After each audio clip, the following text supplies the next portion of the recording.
Leana, I can't believe Bow Valley Connection Center is celebrating our 10-year anniversary. It was incredible watching the adults with diverse needs having fun, chatting, dancing, socializing, and just being themselves. We had a great time. Do you remember how it all started? It was on a snowy night, visibility wasn't great, and we were driving to Banff. You and I were taking two boys that we were supporting to go bowling. We were so frustrated at the time. The horrible social isolation for people with various challenges that are labeled as disabilities that I was witnessing just broke my heart. Are you talking about the elementary kids or the adults we were working with? Both. You know, the social gap exponentially increases when the kids leave elementary school.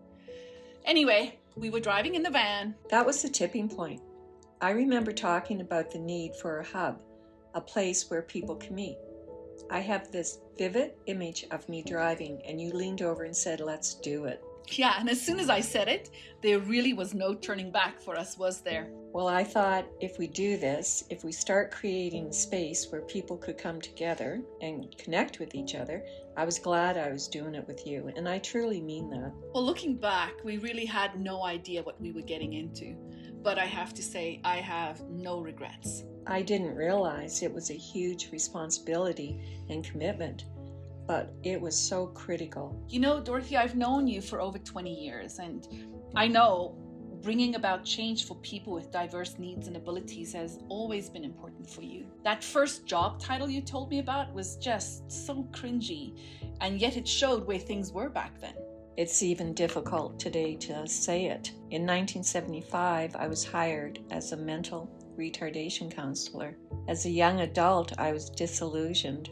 I wanted things to be better for the individuals, but the practices I observed were against everything I believed in. Right, and so it was really important for us to create a safe and non-judgmental space where people with diverse needs can come and just hang out. For them to feel they belong.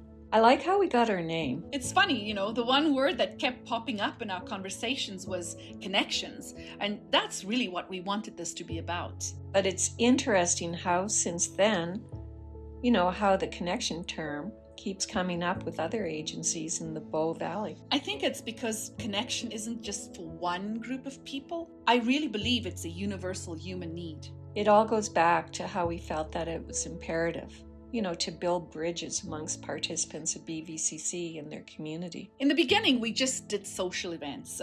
We had fabulous scavenger hunts, karaoke nights that was crazy. And do you remember yoga in the park? Oh, it was a beautiful evening that night. I thought the drama program you started was brilliant. It was fun, and the participants gained a lot of confidence from it. I think looking back, the crucial question is whether BVCC has made a difference. Absolutely. The participants of BVCC have a social calendar now. They've expanded their circle of friends. Most individuals volunteer or work in the community, and they've developed a great support network. 10 years later, we have evolved to meet more of the existing needs, but there are still roadblocks. So then what would you say is your hope for moving forward? Our community has been very good to us. Bow Valley Connection Center has made many partnerships, but we are still looking for a permanent space so we can expand our services.